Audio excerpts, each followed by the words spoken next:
Hi, my dear boardable people, children. அஜென்சிக்கு டுக்கிக்கு ரே இந்த பாது உலகத்தில் நான் எப்பவும் உங்களுக்கு சொல்கிறேன். உலகம் உலகம் சரி, ஓகே.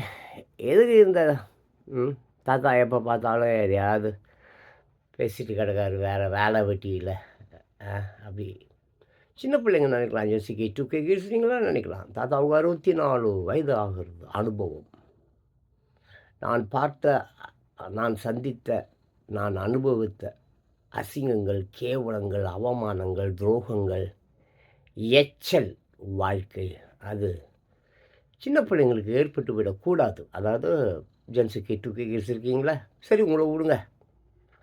ஆமாம், இன்று பிறக்கிறதே குழந்தைங்க, ஆணோ பெண்ணோ, உலகில் ஆமாம் 800 கோடி பேர் இருக்கிறதா சொல்கிறாங்க. இன்று பிறக்கக்கூடிய அந்த குழந்தைங்களுக்கு குடிப்பதற்கு பால் இல்லை, தாய்ப்பால். அப்படிப்பட்ட ஒரு காலம்தான் இன்று உலகம் முழுக்க போய் கொண்டிருக்கிறது. அப்படிப்பட்ட ஒரு சூழ்நிலையில் என் பிள்ளைங்களுக்கு நான் ஏதாவது சொல்லணும்னு நினைக்கிறதுல என்ன தப்பு இருக்குது சொல்ல பார்க்கலாம். டால்மி, என் பிள்ளைகளாகிய உங்களுக்கு, குழந்தைகளுக்கு நான் சொல்ல விரும்புவது என்னவென்றால், இந்த உலகத்தின் மிகச்சிறந்த சொத்து, இந்த உலகத்தின் மிக சிறந்த சொத்து, உயர்ந்த சொத்து, முக்கியமான சொத்து.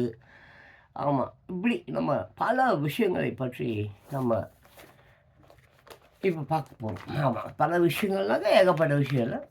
ஜென்சி கிட்ஸுக்கு தேவையான விஷயங்கள் மட்டும் நம்ம இப்போ பார்க்க போகிறோம். ஜென்சி கிட் மீன்ஸ் ஆமாம், நீங்கள் கடந்து வந்த காலங்கள் ஒன்றும் பெருசாக உங்களுக்கு சொல்லிக்க முடியாது.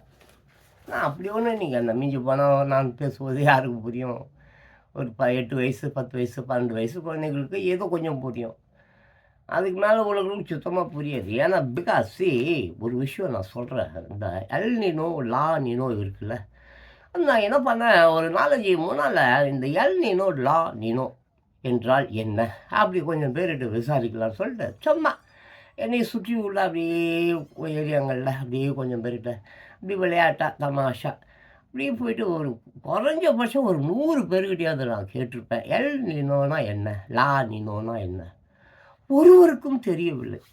ஆமாம், சரி, அதை பற்றி பிரச்சனை இல்லை. சரி, எல் நீனோ லா நீனோ என்பது உங்களுக்கு மிகவும் அருமையாக தெரிந்து கொள்ள வேண்டும் என்றால், ஆமாம், போய் பாருங்கள். This is Venezuela. இப்போ பார்த்தீங்களா, இந்த ஃபோட்டோகிராஃப் இருக்குல்ல, இது வெனிசுலா. உங்களுக்கு தெரியும், ஒரு 3-4 மாதங்களுக்கு முன்னால் கூட ட்ரம்ப் அவர்கள் அந்த அதிபரை கைது செய்து கூட்டிகிட்டு போயிட்டு இப்போ ஏதோ ஒரு துணை அதிபரை ஏதோ சம்திங் ஒருத்தர் தான் இருக்கார் அங்கே. தொடர்ந்து ஒரு பயங்கரமான நடுக்கங்கள். ஜஸ்ட் ஒரு ஒரு ஒரு 20 to 25 மினிட்ஸ் கேப்பில் இடைவெளியில் இரண்டும். ஆமாம், ஃபஸ்ட்டு நிலநடுக்கம் 1.1 ரிக்டர் அளவு போல் இருக்குது. ரெண்டாவது அடுத்து ஒரு 20 நிமிடங்கள், நாட் செகண்ட்ஸ், 20 நிமிடங்களில் மற்றொரு நிலநடுக்கம் வந்துடுகிறது. தட் இஸ் எவ்வளோ தெரியுங்களா, 7.5 ரிக்டர் அளவு. அதாவது 6 தாங்காது, 7 மோசம், 8-9 ரொம்ப விரைவில் வரும், ரொம்ப குயிக்காக வரும். ஏன் டிசம்பருக்குள்ளே வந்தாலும் வரும். உலகம் மட்டும் இன்று தன்னுடைய கடமையை செய்ய துடிக்கிறது. உலகம் தான். அதனுடைய கடமை என்பது என்ன சொல்லுங்க, அதோடைய கடமை என்பது என்ன? இயற்கையை அழித்தவர்களை அதை அழிக்க நினைக்கிறது, அவள் தான். இந்த எல் நீனோ பார்த்தீங்கன்னா, ஐ திங்க் 1987 ஒரு முறை, 2025 ஒரு முறை, இது இப்போ 2026 தொடர்ந்து இந்த எல் நினோவால் ஏற்படக்கூடிய இந்த சுனாமி, பேரிடர், சரி அது விடுங்க. ரொம்ப நேரம் பேசிக்கிட்டுனா உங்களுக்கும் புரியாது, நானும் அப்படியே இங்கேருந்து எதையோ எதையோ பேசிக்கிட்டு போயிடுவேன். ஸோ டேஞ்சரஸ் சுச்சுவேஷன்ஸில் இந்த உலகம் இருக்கிறது. எங்கே பார்த்தாலும் ஒரு பக்கம் சண்டை, வார். அந்த ஈரான், இஸ்ரேல், அப்புறம் லெபனான், இந்த மாதிரி ஏகப்பட்ட விஷயங்கள் போய் கொண்டிருக்கிறது. அப்புறம் கேஸ் இல்லை, இது இல்லை, அது இல்லை, அப்புறம் மண்ணெண்ணெய் இல்லை, அப்புறம் என்ன வருது, பெட்ரோல் இல்லை, டீசல் இல்லை, இந்த மாதிரி விஷயங்கள் போய் கொண்டிருக்கிறது. இது நிற்கிற விஷயம் இல்லைங்க, மிகப்பெரிய ஆபத்தை தரக்கூடிய விஷயங்கள். சரி, போயிடலாங்க. நம்மளோட பேசுகிறத விட என் சின்ன பிள்ளைகளுக்கு நான் ஒரு விஷயத்தை இங்கே சொல்ல கடமைப்பட்டிருக்கிறேன். பேப்பரில் படித்தேன், இங்கே இருக்குது, பேப்பரில் படித்தேன். சரி, ஏதோ சொல்லுவோம். பிள்ளைங்க கேட்கலனாலும் பரவாயில்ல, நம்ம சொல்ல வேண்டியது நம்ம கடமை. பிகாஸ் நான் அந்த கேட்டகரியில இருக்கேன். என்னை நாளை வந்து நம்ம மேலதிகாரி ஒருத்தர் இருக்கிறார்ல, மேலதிகாரி. இங்க இருக்கிற புறம்போக்கு எச்சம் உள்ள மாரி திருட்டு அதிகாரிகள் அல்ல. கேவலமான பிச்சைக்கார அதிகாரிகள் அல்ல. அரசாங்கம் அல்ல. மேலதிகாரி ஒருவர் பார்த்து கொண்டிருக்கிறார்கள் இல்லையா? இயற்கையை அழித்தவர்கள், இயற்கையை நாசம் செய்தவர்கள், பொய், புறம்போக்குத்தனம், எச்சத்தனம், முள்ளமரித்தனம், பாலியல் கொள்ளைகள், அ இந்த மாரி அயோக்கியத்தனங்களை எல்லாம் ஒருவர் மேலிருந்து பார்த்து கொண்டிருக்கிறார் இல்லையா? அவருடைய ஏற்பாடுபடி இந்த எல் நினோ, லா நினோ, இன்னும் பேரிடர்கள், இன்னும் மாபெரும் அழிவுகள், இன்னும் உலகச் சண்டை, 3ஆம் உலகப் போர் எல்லாம் அது one by one, one by one வந்து கொண்டே இருக்கும். அதற்கு முன்னால ஒரு சிறு கதைய ஒண்ணு சொல்லி விட்டுர்றேன். இது இங்க படிச்சது தான். நல்ல கதை. மர்ம ரயிலும் கால பயணமும் என்று ஒரு சின்ன சுருக்கமா நான் சொல்லிடுறேன். தட் மீன்ஸ் ஒரு பையன், ஒரு சின்ன பையன் ஒருத்தன் வந்து ஒரு மலை அடிவாரம் அந்த மாரி ஒரு ஒரு கிராமத்தில அங்க வாழ்கிறான். அங்க வந்து ரயில்வே ட்ராக் இருக்கு. அங்க ரயில் வரும், போகும். ஆ அப்படின்ற மாரி இருக்கு. ஆனா அந்த ஊர்ல ரயில் நிக்காது. அந்த ஊர்ல ரயில் நிக்காது. அந்த பையனுக்கு, அந்த சின்ன பையனுக்கு வந்து ரயில்னா அவ்ளோ ஆசை. ஜான் பாஸ்கோவுக்கு மாரின்னு வச்சுக்கங்களேன். ஜான் பாஸ்கோ வாழ்க்கையே ரயில் தான். நான் சின்ன வயதிலிருந்து இன்று வரைக்கும் ரயிலில், ஆமா, பிரயாணங்களை நார்த் இந்தியா அங்க, இங்க, இங்க ஏதோ போவோம். போய் ஏறிப்பேன். அது எங்க போய் ஒரு நாளோ, 1 1/2 நாளோ எங்க போய் நிக்குதோ அங்க போய் இறங்கிப்பேன். கையில காசு இருக்காது, பணம் இருக்காது. கிடைச்சத தின்னுவேன், இல்ல பிச்சை எடுப்பேன். அத விட்டுட்டு எனக்கும் ரயிலுக்கும் ஏகப்பட்ட உறவு இருக்கிறது. ரயில் வந்து சாதாரண ஒரு விஷயம் இல்ல. ஆமா. இன்றைய காலங்களில் ரயில்ல நல்லவர்களும் இருக்கிறான், கெட்டவர்களும் இருக்கிறான். பாலியல் குற்றங்களும் அங்கே நடக்கிறது. கடத்தல் வேலைகளும் அங்கே நடக்கிறது. நீ ரொம்ப பசித்தவர்கள், ரொம்ப பிச்சைக்கார பசங்களெல்லாம் கொண்டு போய் ஒரு ஊர்லேருந்து இன்னொரு ஊரில் கொண்டு போய் தள்ளி விடுது. சரி, அதை விட்டுடும். ரயில் சிநேகிதம் மிக அற்புதமான ஒரு சிநேகிதம் எனக்கு. இந்த பயலுக்கு அந்த மாதிரி தான். ட்ரெயின்னா அவ்வளோ ஆசை இந்த பையனுக்கு. சரி, எப்படியாவது ட்ரெயினில் ஏறணும், போகணும், வரணும் அப்படின்ற மாதிரி ஆசை அவனுக்கு. பட் அந்த கிராமத்துலேருந்து அவனால், ஏன்னா அந்த ஊரில் அந்த ட்ரெயின் நிற்காது. ஸோ இன்னும் ஒரு ஊருக்கு போய் ட்ரெயின் பார்க்கணும், ட்ரெயினில் ஏறணும், ட்ரெயினில் ஜாலியாக உலா வரணும் என்று அவனுக்கு ஆசை இருந்தது. பட் அது நிறைவேறாத மாதிரியே இருந்தது. அம்மா ஊருக்குள்ளே பேசிக்கிறாங்க. ஏதோ ஒரு நாள் இரவு 12 மணிக்கு அந்த குறிப்பிட்ட அந்த கிராமத்தில், அந்த ஊரில் ஒரு ட்ரெயின் ஒன்று நிற்குது அப்படின்ற மாதிரி ஒரு புரளின்னு வச்சுக்கோங்களேன். ஸோ இந்த பையன் பார்க்கலாம். அப்படியா? அது எந்த நாளா இருக்கும்? அந்த மாதிரி சரி சொல்லிட்டு அப்புறம் அவன் காத்திருக்கிறான். அதே மாரி ஒரு நாள் வருகிறது. அவன் தன்னுடைய 2 நண்பர்களை தன்னுடன் அழைத்துக் கொண்டான். அழைத்துக்கொண்டு மச்சான் டேய் பசங்களா வாங்கடா போயிட்டு ட்ரெயின் வந்து அந்த ட்ரெயினில் நம்ம போகலாம். ஸோ அதே போல் 12 மணிக்கு அந்த ட்ரெயின் வருகிறது. அந்த ட்ரெயினில் அந்த அந்த 3 பேர் அந்த ட்ரெயின் வருவதை பார்க்கிறார்கள். அங்கே நிற்கிறது. தானாகவே கதவுகள் திறந்து கொள்கிறது. இதை இவர்கள் பார்க்கிறார்கள். என்னடா அது? அதுவாகவே கதவுலாம் திறந்துக்குது. யாருமே ஆட்களே இல்லை. சரின்னு சொல்லிட்டு அப்படி உள்ளே எட்டி அந்த கதவு வழியா உள்ளே எட்டி பார்க்குறாங்க. அங்கே ஒரு 3 தங்க டிக்கெட்டுகள், டிக்கெட் மேன் பயணச்சீட்டா? அது தங்க பயணச்சீட்டு இருக்குது. அந்த பயணச்சீட்டை வந்து எடுத்துக்கொள்ள வேண்டும். எடுத்துக்கொண்டால் தான் அந்த ட்ரெயினில் பயணம் செய்ய முடியும். அங்கே எழுதப்பட்டிருக்கிறது. உடனே அவங்க அந்த 3 பேரும் எடுத்துக்கிறாங்க. அது உள்ளே போனோடனே தானாகவே கதவு மூடிக்குது. கதவு மூடிட்ட உடனே ட்ரெயின் அங்கேருந்து செல்கிறது.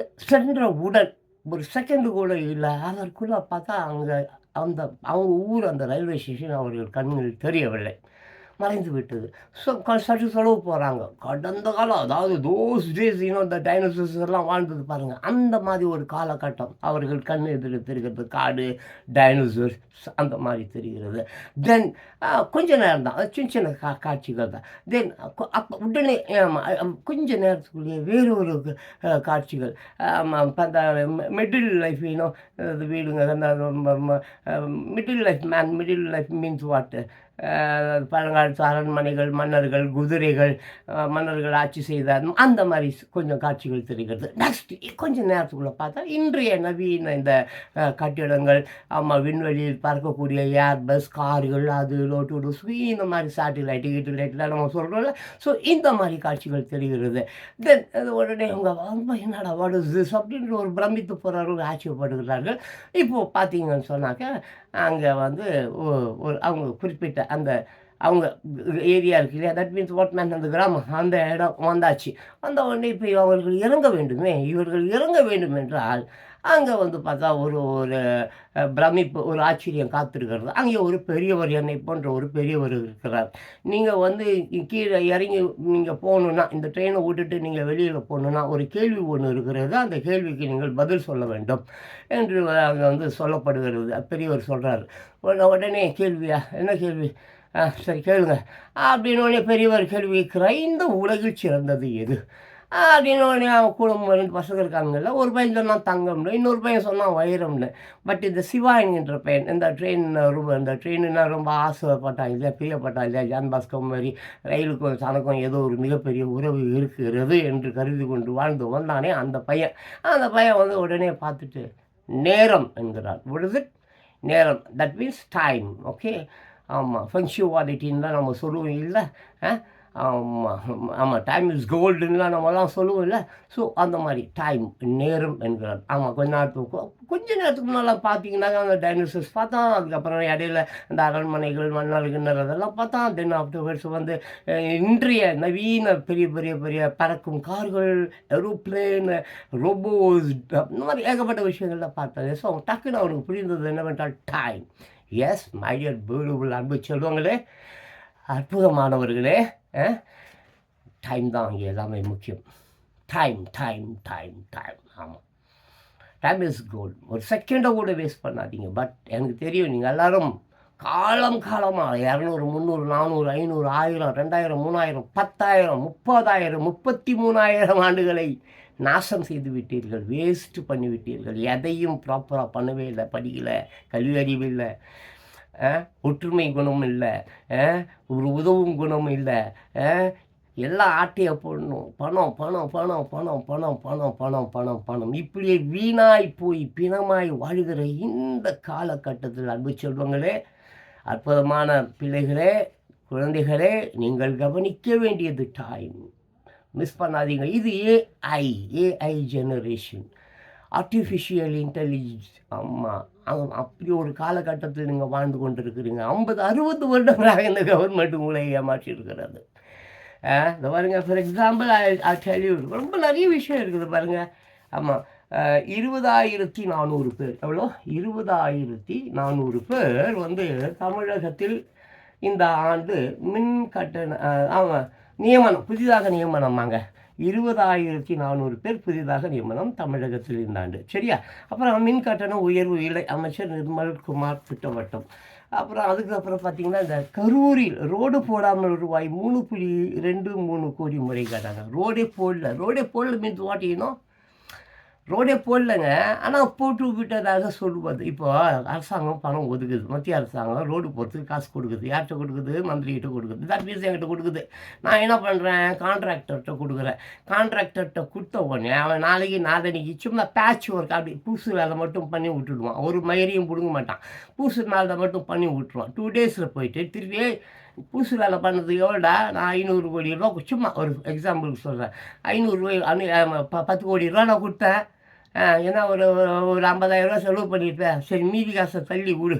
இப்படி இந்த வேலூர் என்கிறவரெல்லாம் இப்போ எத்தனையோ இடங்கள் என்ன, சென்னை, திருவண்ணாமலை உள்பட 20 இடங்களில் நடந்தது. முன்னாள் அமைச்சர் வேலூர் வீடுகளில் லஞ்ச ஒழிப்பு சோதனை, ரூபாய் 40 லட்சம் முக்கிய ஆவணங்கள் சிக்கின.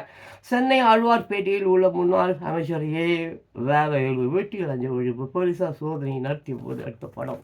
சித்து இதை ஏன்டா உங்ககிட்ட காட்டிகிட்டு இருக்கேன்? இதெல்லாம் எங்களுக்கு தெரியுமே என்று நீங்கள் சொல்லலாம். ஏனென்றால் இது பழைய சோறு, பழைய கதை, ஏகப்பட்ட கதை இந்த மாதிரி இருக்குது. ஒரு கதை, 2 கதை, 3 கதையில் ரோடு போகிறேன்னு சொல்லி ஊரை ஏமாத்துறது, லைட்டு போகிறேன்னு சொல்லி ஊரை ஏமாத்துறது, ஆட்டையப்பட்டது, இப்படி.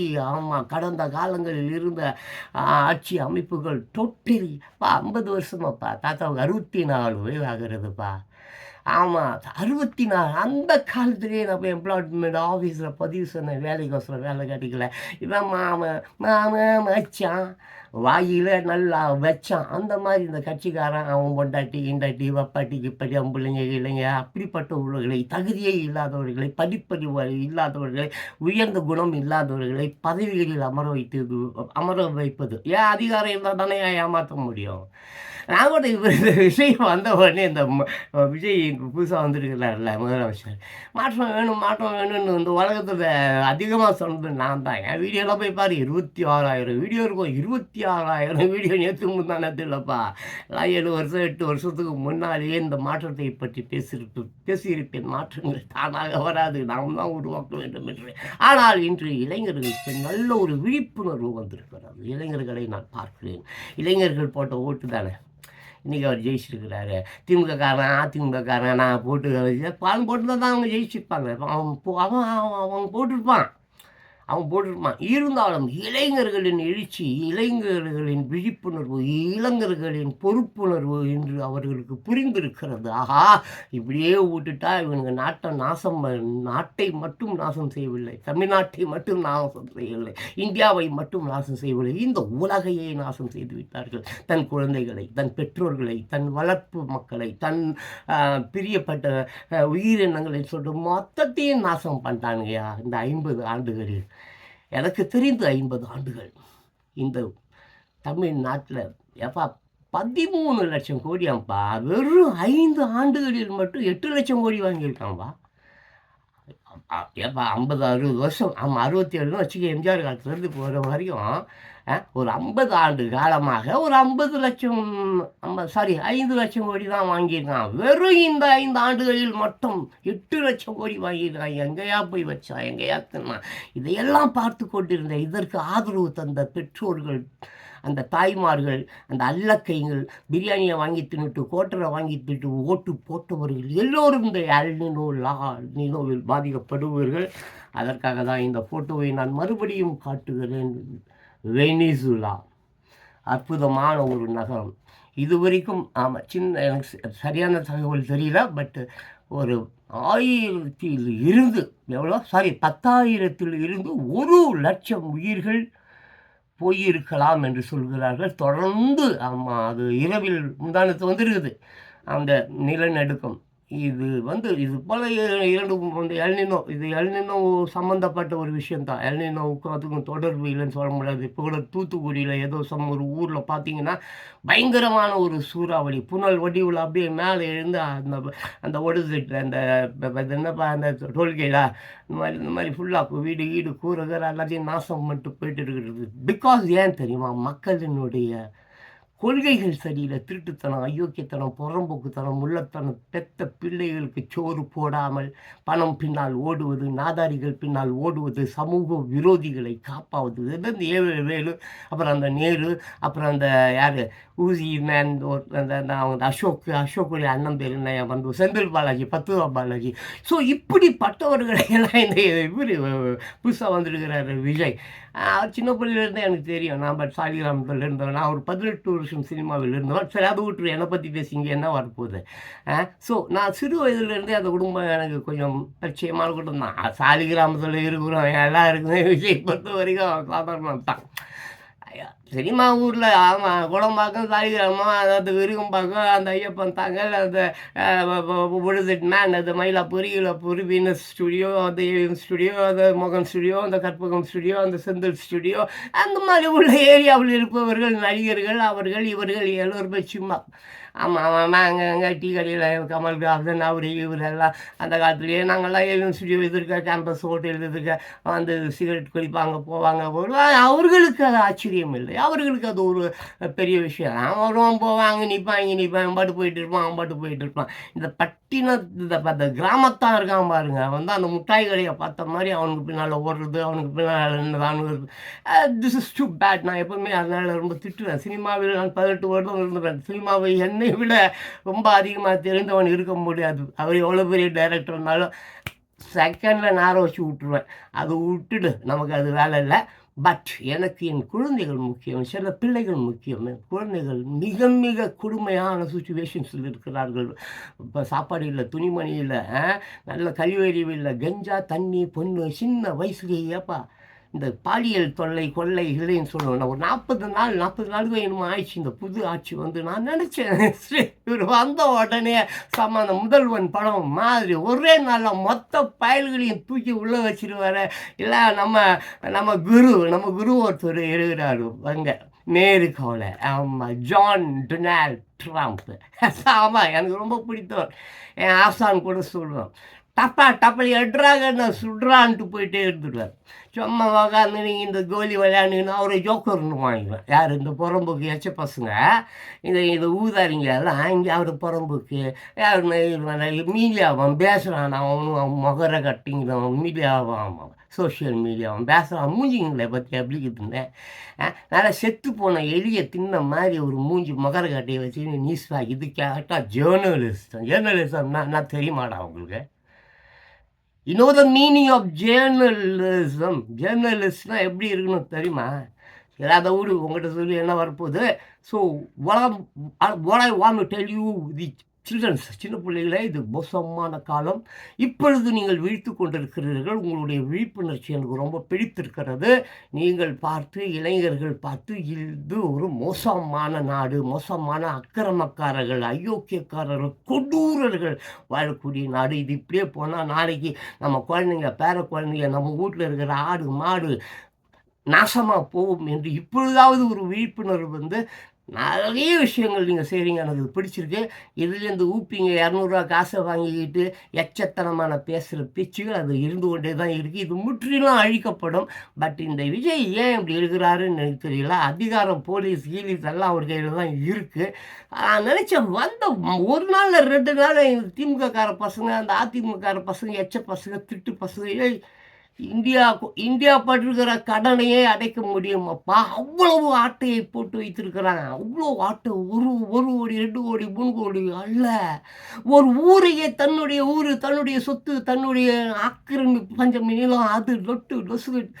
தயவு செஞ்சு சிறு பிள்ளைகளே, ஊதாரித்தனமாக இருக்காதீங்க. இப்போதாவது விழித்து கொண்டிருக்கிறீங்க. இதுக்கு மேலாவது உன் பணம், உன் சொத்து, உன் வீடு, உன் நிலம், உன் உலகம், உன் தோளில் சுமக்க வேண்டிய உலகம், உன் சுற்றத்தார், உன் பிள்ளைகள், உன் குடும்பம், உன் படிப்பு, உன் அழகு, உன்னை நீயே அறிவாய் என்பதை உணர்ந்து இருக்கிறாய். நான் பார்க்கல, கொஞ்ச நாளாக நான் பேசலை.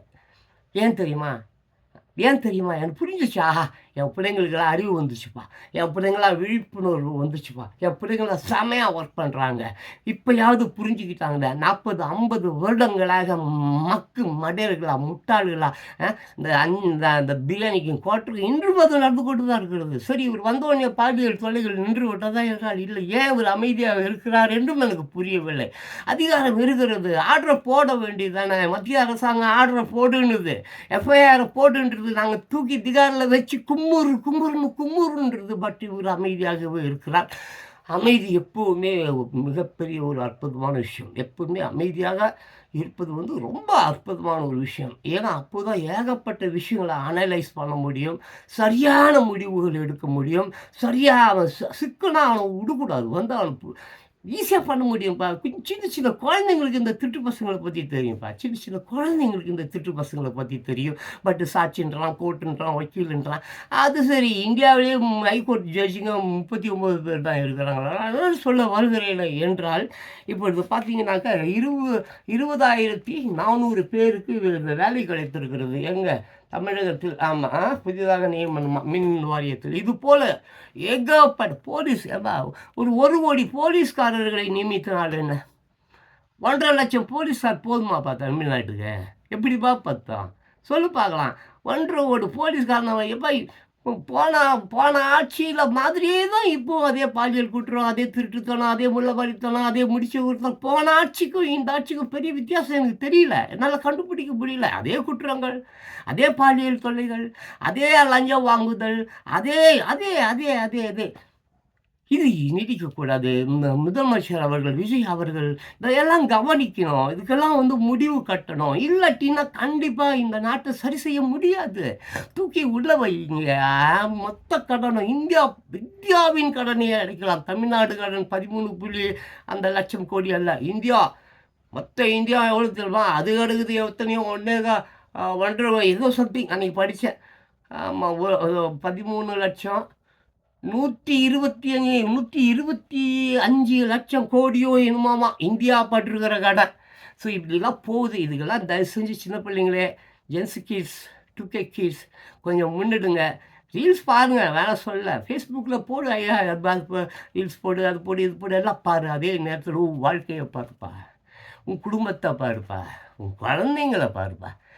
நீ விட்டுருப்பா, சோறு இல்லை, தண்ணி இல்லை, கஞ்சா தண்ணி, வேலை கிடையாது, எங்கெங்கேயோ போகிற, எங்கெங்கேயோ பொறுக்கிற, எதையோ ஓசியில் டீயே வாங்கி குடிக்கிறான், குடிக்கல. உனக்குன்னு ஒரு கௌரவம் கிடையாது, உனக்குன்னு ஒரு சுய மரியாதை கிடையாது. ஏதோ கிடைச்சதை தின்ட்டு போயிட்டே இருக்கலாம் சொல்லி நீ வாழலாம். பட் கல்யாணம் கட்டுறல, புள்ள பெக்கறல, அது என்னையா பாவம் பண்ணுச்சு? அப்பப்பா பார், சி திஸ் 10,000 இருந்து 1,00,000 பேர்கிட்டே உயிர் போயிருக்கு என்று சொல்கிறார்கள். அது எவ்வளோ குழந்தைங்கள் இருக்கும்? அந்த குழந்தைகள் என்ன பாவம் செய்தது? வெனிசுலாவுக்கே இந்த நிலைமை என்றால், வெனிசுலா மீன்ஸ் வாட்? அமெரிக்கா, அந்த ட்ரம்ப் அந்த அமெரிக்கா அந்த ஓரத்தில் இருக்கக்கூடிய அந்த பசிபிக் வாட்டர் அந்த பக்கம் இருக்கக்கூடிய ஒரு விஷயம் தான். சரி விடு, அதெல்லாம் போகாது. இங்கே இருக்கிற கும்மிடி புடி உனக்கு தெரியாதுன்னு போது இதை பற்றி நான் பேசிக்கிட்டு தான் நான் தான் குழம்பி போகணும். எதை பேசுகிறேன்னு தெரியல, எதை பேசணும்னு தெரியாமல் நான் தான் வழி தடுமாறி இதை பேச வந்து எதையோ பற்றி பேசிட்டு கிடக்கணும். சரி, அதெல்லாம் விட்டுடும். ஐடியா போடு childrens to kids yes kids. ஏகப்பட்ட விஷயங்கள் இனி இருக்கிறது, நடக்க போகிறது. 2026 மிக மிக மோசமான ஒரு வருடம் என்பது 3 வருடம் 4 வருடங்களுக்கு முன்பே நான் சொல்லியிருக்கிறேன். என் வீடியோங்களை போய் பார், கிளறி பார், என் பழைய வீடியோங்களை போய் பார். திட்டி வறுத்து எடுத்திருப்பேன். காய்ச்சி அப்படியே காய்ச்சி எண்ணெயை காய்ச்சி மூஞ்சில் ஊற்றுனா எப்படி இருக்கும், அந்த அளவுக்கு கடுமையாக கொடுமையாகலாம் அந்த இயற்கை சூழ்நிலைகள், மக்களுடைய மனநிலை எல்லாவற்றையும் ஆய்வு செய்து அதன்படி 2026 இட்ஸ் கோயிங் டு பி எண்டுன்னெலாம் பேசியிருப்பேன். 2026 என்பது உலக அழிவு என்பதை பற்றியெல்லாம் இப்போ இல்லை, நேற்று இல்லை, நான் 2 3 4 5 வருடங்களுக்கு முன்பே பேசியிருப்பேன். அந்த வீடியோலாம் யூடியூப்பில் தான் கிடக்குது. 26,000 வீடியோலாம் பார்த்துங்க. சரி விடுங்க, விஷயத்துக்கு வந்துடுறேன். ஏன்னா ஆயிடுச்சு, இப்போ 26 நிமிஷம் ஆயிடுச்சு, வேர்த்து தொலைக்குது. இந்த கர்வத்தெல்லாம் பேசக்கூடாதுன்னு தான் நான் நினைக்கிறேன். என்ன இழவுன்னு தெரில, வந்து உக்காந்துக்கிட்டு திருப்பி பேசுகிறேன். நானே சரியில்லை, என் மனநிலையே சரியில்லைன்னும் போது என்னத்தை சொல்லி தொலைக்கிறது. இருந்தாலும் என் பிள்ளைகளுக்கு நான் அவ்வப்பொழுது நான் அடிக்கடி என்கிட்ட சிலர் பேசுவாங்க, உங்களுக்கெல்லாம் சொல்லிக் கொடுக்கறதுக்கு ஆள் இருந்தாங்கங்க, உங்களுக்கெல்லாம் கல்வி பள்ளிக்கூடத்துக்கு அனுப்புறதுக்கு ஆள் இருந்தாங்கங்க, அப்படி எப்படி சிலர் என்னோட வந்து பேசுவார்கள். உங்களுக்கு இன்று நவீனம்ப்பா, மிகப்பெரிய அற்புதமான ஒரு டெக்னாலஜி காலத்தில் நீங்கள் வாழ்ந்துட்டு இருக்கீங்க. நான் வாழ்ந்த காலம்லாம் டெக்னாலஜியும் கிடையாது, ஒரு மயிரும் கிடையாது, கரண்ட்டும் கிடையாது, ஒரு இழவும் கிடையாது. அப்படிப்பட்ட காலங்களிலேயே பொறுப்புணர்வு, பண்பு, ஒழுக்கம், ஆட்டிடியூட், இந்த மாதிரி ஏகப்பட்ட விஷயங்களை கட்டுப்பாட்டுக்குள் வைத்துக்கொண்டு இதோ இன்று உங்களிடம் நான் பேசிக்கொண்டிருக்கிறேன். இதே மாதிரி நீங்கள் இன்று இருக்கக்கூடிய இந்த டெக்னாலஜி காலத்தில், இந்த அற்புதமான காலத்தில் எப்படி வாழ வேண்டும் என்பதை அறிந்து தப்பான விஷயம்லாம் நடக்காதுப்பா. இப்போ ஊர் பூரா சிசிடிவி கேமரா வைங்கன்னு சொல்லி நான் 10 வருடமாக கற்றுக் கொண்டிருக்கிறேன். போய் பாரு என் வீடியோக்கள். வீட்டுக்கு வீடு சிசிடிவி கேமரா வையா, வீட்டுக்கு வீடு, தெருவுக்கு தெருவு ட்ரோன்கள் சுற்றி கொண்டே இருக்க வேண்டும் என்றெல்லாம் நான் சொல்லியிருக்கிறேன். இப்போ ட்ரோன் சுற்றுதுன்னாங்க, எங்கே சுற்றுதுன்னு தெரில. அந்த சிசிடிவி கேமராலாம் வேலையே செய்யவில்லை. ஃபாரின்லாம் சிசிடிவியும் அண்டு ட்ரோன்ஸ் தான்ப்பா அந்த ஊர், அந்த நாட்டை காப்பாற்றி கொண்டிருக்கிறது. ரோபோட்ஸ். ஸோ தயவு செஞ்சு முதலமைச்சர் அவர்கள் சீக்கிரமாக 40 நாள் மேலே ஆகுதுங்க. ஒரு குற்றவாளியை பிடிக்கிறதுக்கு 40 நாள் ஆகும். சரி, சட்டம் சிக்கல், அது ரேட்டு, வக்கீல், ஜட்ஜி பற்றாக்குறை, ரைட்டு. பட்டு குற்றவாளிகளை இப்படிகளே நீங்கள் விட்டீங்கன்னா உங்கள் ஆட்சி வந்து கண்டிப்பாக நாறிடும். ஆமாம், அட்லீஸ்ட் இந்த மாதிரி குற்றவாளிகள் நீங்கள் ஒன்றும் பெருசாக நீங்கள் எதுவும் செய்யலாம் பரவாயில்ல. ஏற்கனவே கடன்றீங்க, 13 லட்சம் கடன்றீங்க, எதை வச்சு இந்த தமிழ்நாடை காப்பாற்றுறது தெரியல அப்படின்ற மாதிரிலாம் பேச்சுகள் அக்கம் பக்கத்தில் பேசிக்கிறாங்க. Right, okay. இப்படிப்பட்ட ஒரு சூழ்நிலை, இந்த குற்றவாளி திருட்டு பசங்க எல்லாருமே திருட்டு பேருக்கு தானே, ஊரறிஞ்ச விஷயம் தானே. கோடானு கோடி ரூபாய், லட்சக்கணக்கான பினாமிக்கள், அவ்வளோ பணத்தையும் நீங்கள் வசூல் பண்ணி தமிழ்நாட்டின் கடனை அடைக்கலாம் அல்லவா? தமிழ்நாட்டு கடையில் வெறும் 13 லட்சம் கோடி தானேங்க. ஒருத்தவங்க 20 லட்சம் கோடி வச்சுன்னு இருக்காங்க. ஒருத்தன் 20 லட்சம் கோடி, 30 லட்சம் கோடி, 50 லட்சம் கோடி, பனாமா பேப்பர்ஸ், சுவிட்சர்லாந்து பேங்கில் பணம், துபாய் பேங்க்கில் பணம், எங்கே பார்த்தாலும் பணம், எங்கே பார்த்தாலும் காரு, எங்கே பார்த்தாலும் ஒப்பாட்டிங்க, எங்கே பார்த்தாலும் ஒப்பாட்டிங்க கிட்ட பெத்த பிள்ளைங்க ரோட்டில் பிச்சை எடுக்கிற மாதிரி விட்டுட்டு இவன் பாட்டு காரில் பங்களான்னு போயின்னுக்கிறான், குற்றம் மேலே குற்றம் செஞ்சுக்கின்னு இருக்கிறான், எந்த ஆதாரமும் இல்லை. அவர் ஒருத்தர் என்னன்னா ஆதாரங்களை காட்டுங்கள், நிரூபியுங்கள்ன்றார். ஒரு அசிங்கமான குடும்பம் அந்த குடும்பத்தை பற்றி நான் வந்து ஐயோ கருமா அந்த மாதிரி குடும்பத்தை பற்றி பேசவே கூடாது, வாய் அழுகிடும். நல்லவர்களை பற்றி பேசினா வாய் மணக்குப்பா, வாய் மணக்கும். ஒரு ஒரு ஐயோயோ சே அதை விடு. சரி மைடியர் ஒரு சில்ட்ரன்ஸ் இது உங்களுடைய உலகம், உன் தோளில் சுமக்க வேண்டிய உலகம். இப்படிப்பட்ட உலகத்தை நாசம் பண்ணி கனிமங்களை வெட்டி கூறு போட்டு இன்னைக்கு சுனாமி வர்ற மாதிரி பண்ணி விட்டுட்டானுங்க, ஓசோனில் ஓட்டை விழுற மாதிரி பண்ணி விட்டுட்டானுங்க. இப்போ எல்னினோ லானினோ வந்து மொத்த பெரிய காலி பண்ணிட்டு போகிறதுக்கு முன்னால் அட்லீஸ்ட் கொஞ்சமாவது அறிவுடன் செயல்பட்டு இந்த மாதிரி அயோக்கியர்களை தீய சக்திகளை கூண்டோடு ஒழித்து நாளை உன் குடும்பம், உன் மனைவி, உன் மக்கள் மிகவும் நன்றாக வளர வேண்டிய ஒரு சூழ்நிலையை, அறிவான ஒரு சூழ்நிலையை, பகுத்தறிவுடன் விழிப்புணர்ச்சியுடன் வாழ வேண்டிய ஒரு அற்புதமான ஒரு வாட் இஸ் இட் மேன் ஒரு கட்டமைப்பை கொண்டு வந்து நீங்கள் எல்லாம் நல்லா இருக்கணும் என்பதை நான் விரும்புகிறேன். எனக்கு வந்தாச்சு. அண்ட் தி பெஸ்ட் மேன் இந்த உலகத்திலேயே பெஸ்ட் மேன் ஒருத்தன் இருப்பான், அது நான் தான். சீசர் சொல்லுவான், உன்னை நீயே பாராட்டிக்கொள் என்று சொல்லுவான், உன்னை நீ அழகன் என்று சொல்லி. சீசர் யார்? இந்த கிளியோபாட்ராவுடைய புருஷன். சரி அதை விட்டுரு. எப்பவுமே உன்னையே நீ அறிவாய், நீ தான் அழகன், நீ தான் திறமை உள்ளவன், நீ தான் மிகச்சிறந்தவன், நீ தான் மிக அற்புதமான. ஒருத்தன் எவனும் சொல்ல மாட்டான், அந்த புறம்புக்கு எச்சன் நாதாரி உங்ககிட்ட பிச்சை வாங்கிறதுக்கு. மாமா சூப்பராகிறே, ரஜினிகாந்த் இருக்கிறே, கமலஹாசன் மேலே நீ கோலமகத்தில் போய் நல்லா நக்கு நப்பு. டைரக்டர் அதை போயிட்டு சப்புன்னு சிஆட் அழிவு. This is too bad. இன்னொருத்தன் சொல்வான், அதெல்லாம் கேட்காத, நீ சொல்வதை நீக்க, உனக்குள்ளே ஒருவன் இருக்கிறான், அவனிடம் நீ அடிக்கடி பேசு. மனசாட்சி இருக்குல்ல, அதன்படி வாழ். தாத்தா அப்படி தான் பேசுவேன், நீ என்ன பண்ணாலும் பண்ணிக்க. நான் இயற்கையின் பிள்ளை, அவ்வளோதான் சொல்ல முடியும். இயற்கையை தொடாத, இயற்கையை சீண்டாத. நீ இப்படி பண்ணிக்கிட்டு இருக்கிறதுனால தான் இப்போ எல்னினோ லானினோ இப்போதோ வெனிசுலாவை காலி பண்ணியிருக்கு. இன்னும் எத்தனை காலி ஆகப்போகுது என்பதை கருத்தில் கொண்டு தயவுசெய்து உண்மையாக கடமை, கண்ணியம், கட்டுப்பாடோடு, அன்பு, பாசம், நேயம், நேர்மை, உண்மையோடு உழைத்து உண்டு வாழ். ஓகே.